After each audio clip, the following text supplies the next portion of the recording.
Hi Cancer! Welcome pa sa ating channel. Narito ang inyong daily gabay tarot reading for January 20, 2025.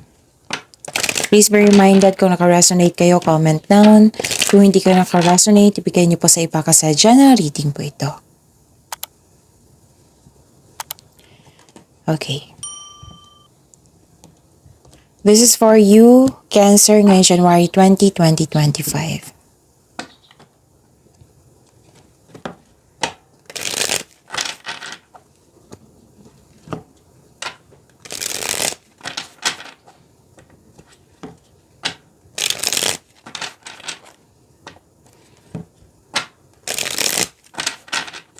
Para po ito sa inyo, Cancer, ngayong January 20, 2025.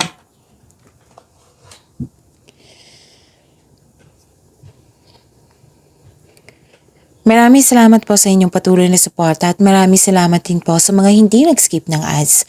Gamitin ang reading na ito bilang gabay lamang sa mga hindi pa nag-subscribe. Subscribe na po kayo at click bell notification para malaman nyo na may bago tayong video. Para sa mga gusto magpa-reading po, may lumabas dyan sa screen nyo ngayon. Panoorin nyo po, sundin ang instruction. Spirit's Guide, mga ganap po para kay Cancer ngayong January 20, 2025. I need 3 cards po.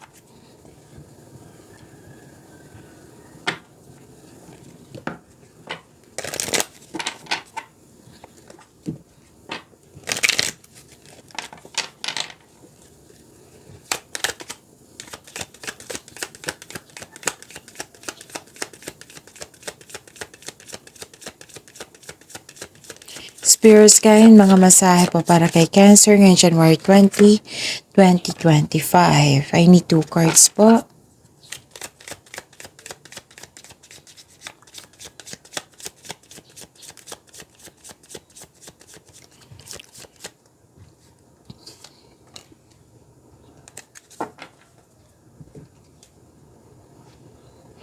Okay, Cancer. Ngayong January 20, 2025, may nakita ko ditong, wow, this is success. Nagkaroon ng fame, nagkaroon ng time for reflection, yung nag-iisip kayo sa dreams nyo sa buhay, yung ambisyon mo sa buhay, kung saan ka na sa goal mo sa buhay. At nakikita ko dito na may malalaman kayong totoong may malalaman kayo na may isang taong hindi totoo sa inyo. Kasi malakas ang inyong intuition. Okay? And yes, nakita ko dito yung career stability mo. Pwede din may may influence ng isang babae sa araw na ito na magbibigay siya ng, yes, pwede din siya yung magbibigay ng happiness sa iyo or sakit ng ulo. Nakita ko rin dito na pwedeng may bisita kayo ngayon na nagbigay ng mensahe, news or information na agad mong bigyan ng action or reaction. Pwede din tinawagan ka nito or nagmensahe po siya sa inyo.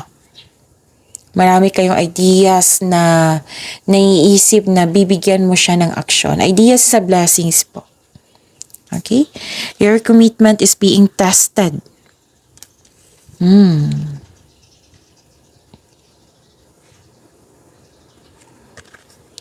And show the world the real you. So be true to yourself.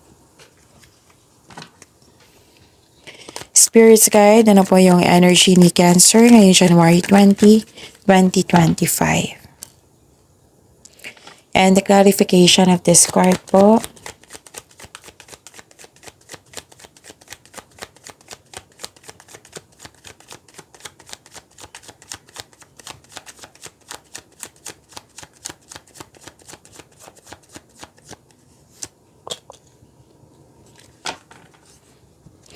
Kung may narinig kayo or may nakita kayong repeating message, meaning to say, Pinupush ng cards nyo yan kasi ang ilan sa inyo hindi pa binigyan ng atensyon. Na kung maaari din po, bigyan nyo po ng solusyon at aksyon. Remember, Cancer, at the end of the day, alam mo na ikaw lang taong may kakayahan at responsable na gumawa ng sarili mong katotohanan at kinabukasan. So, ano yung energy mo, Cancer? Oo, ngayong January 20, 2025. Ay, wow. Ang ganda pala. Ang ganda. Cancer. Nakikita ko dito na nagkaroon po ng may nalaman kayong katotohanan, right? So, nag-clarify siya sa oracle cards nyo, sa tarot cards nyo. Nagkaroon ng balanse po. May nalaman kayong katotohanan, clarity. This is cause and effect. This is eternal justice. This is fairness. May pagbalanse, may katotohanan, at pero din may partnership na ganap dito.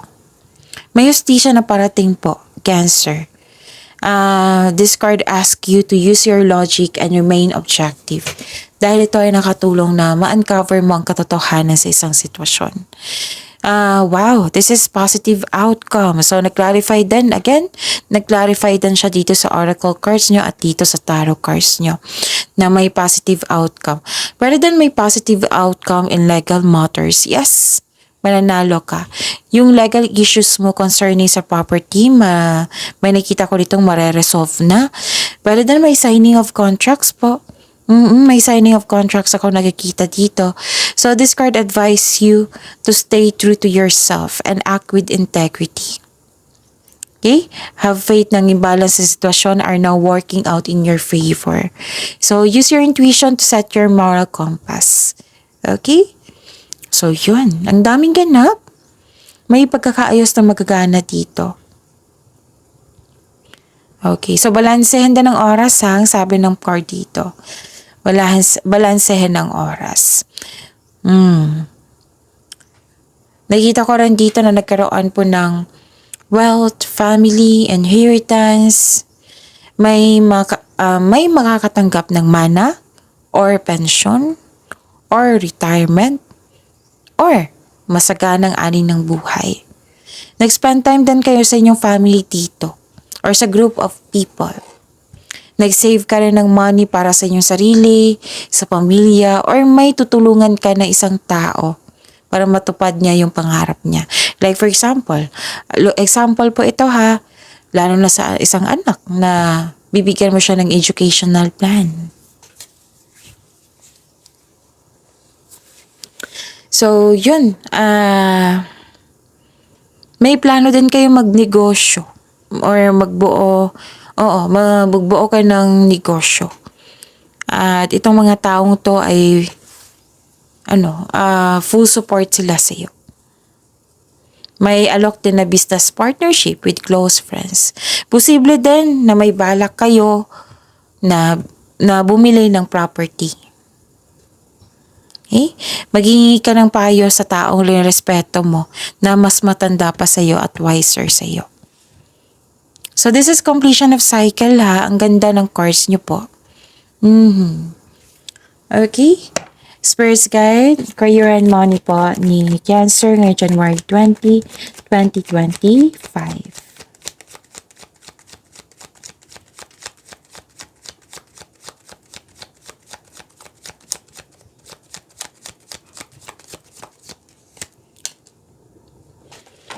And the clarification of this card po.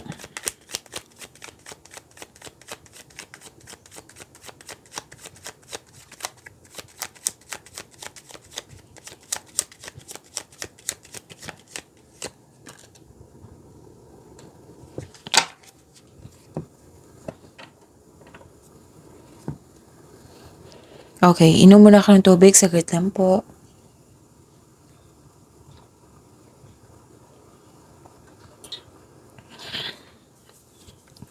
Okay, you're very inspired, Cancer. Expect kayo na magiging busy kayo. Nakikita ko kasi dito yung pagiging productive mo, naging creative ka sa araw na ito. Nag-initiate po kayo. So, meaning to say, magiging busy kayo niyan. May new beginning. This is new beginning, ha?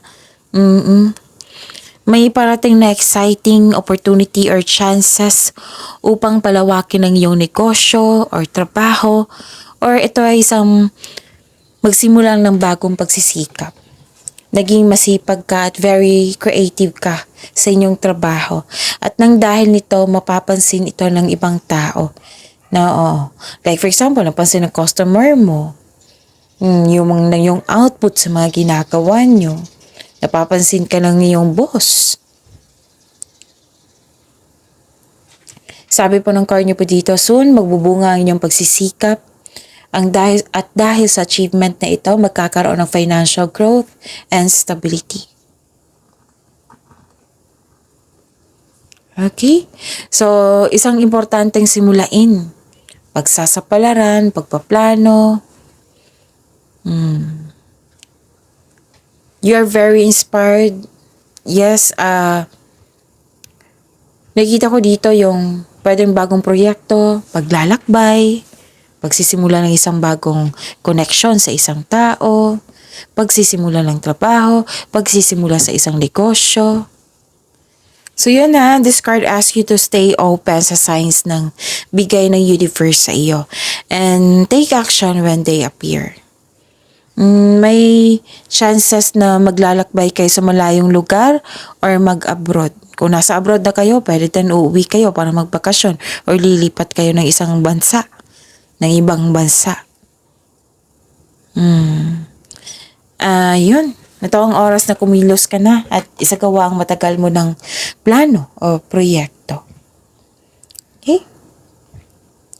Nakita ko dito na nagkaroon po ng may concern kayo sa isang tao na greedy or self-centered. Na focus sa material wealth. Pwede din na may ganap na you are pushing forcefully to see the results. At ingatan ang kaperahan kasi may nakita kong loss of money dito. So check your money now. Kasi alam niyo naman, pag lost money, pwedeng nawala yan. Kinuha, ninakaw, na damage, nagkasta. Pwede din, or concern mo ito sa hindi marunong mag-handle ng money. Pwedeng ganun. Okay? Nag-clarify na naman dito na yung magiging busy kayo. Magiging busy kayo. And nakita ko dito na granted yung manifestation mo. Tapos, use your inherent skills to create opportunity. Kung may balak ka mag-start ng negosyo, now is the time. May signing of contract ako nakikita dito or a raise of allowance, sweldo, or kita. Basta naka-highlight dito ang signing of contract.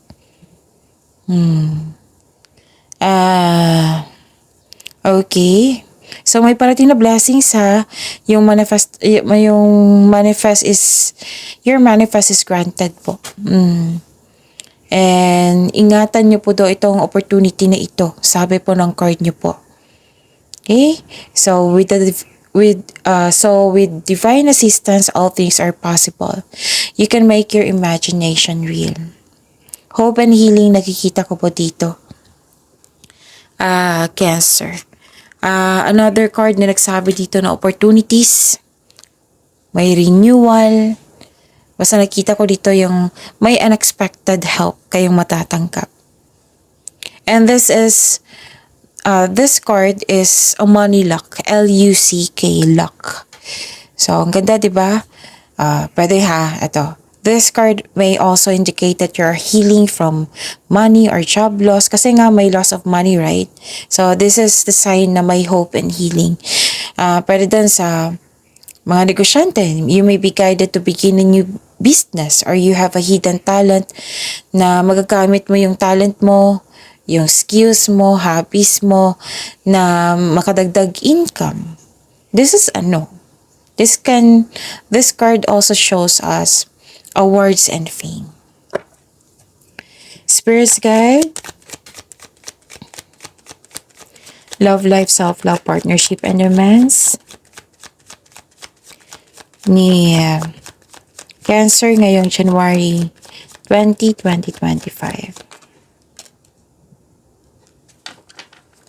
And the clarification of this card po.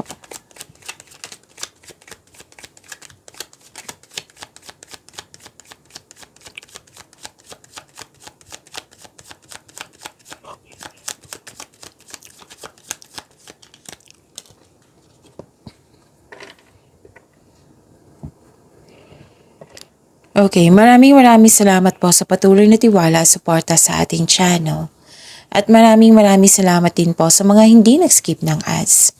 Okay, nakikita ko dito na may concern kayo sa materialistic na tao. So this is the confirmation sa problema mo dito sa money.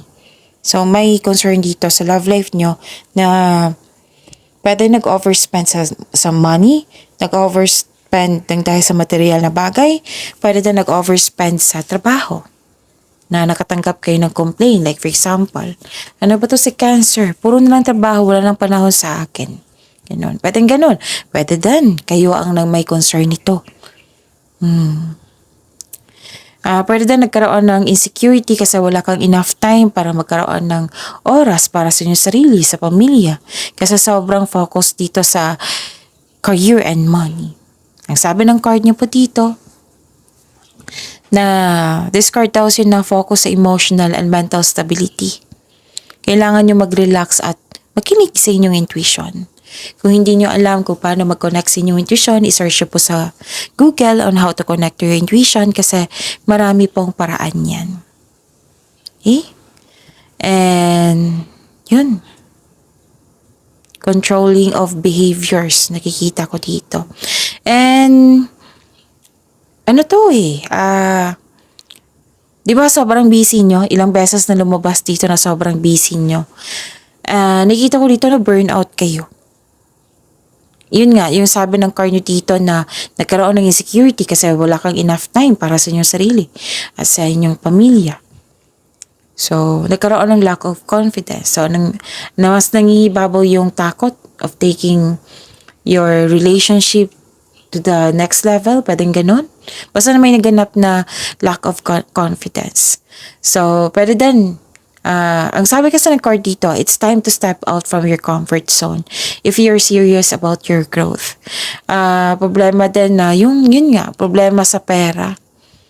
Pwedeng problema sa pera, ikaw na problema kayo or na problema kayo sa pera kasi may taong materialistic.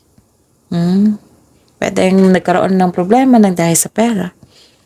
Or nagkaroon ng disconnection ng dahil sa sobra sa trabaho or sobra sa paggasta.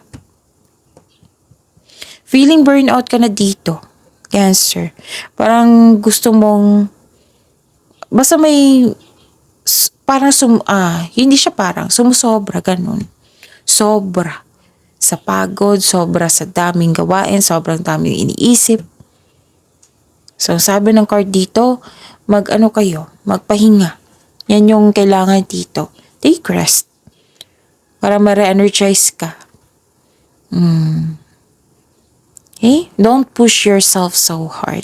Kasi na-burnout ka dito Kung na-burnout, kailangan nang mag-relax. Kailangan maging kalma at magpahinga. So, ano pa?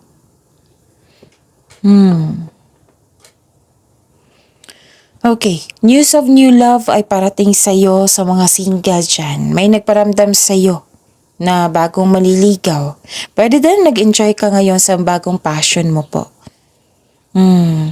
Pwede din nagbigay ka ng panahon sa inyong inner child or sa literal na bata. Para sa mga relasyon sa buhay mag-asawa, may mas sasabihin or makatanggap ka ng mensahe mula sa inyong partner. Pwede din mag-set kayo ng date or outing, mag-outing kayo. Pwede din may matatanggap kang mensahe ngayon galing sa isang unexpected sources. Pwedeng itong galing sa isang tao na mas bata pa sa'yo or ito ay inyong intuition. May gusto mag-reach out at humingi ng sorry. Yes, sir. So, don't worry here kasi may nakita kong makaka-receive kayo dito ng good news. So, don't let your emotions get in the way. Okay? So, pag-imanin niyo po yung blessings na binigay sa inyo, Cancer, see you tomorrow.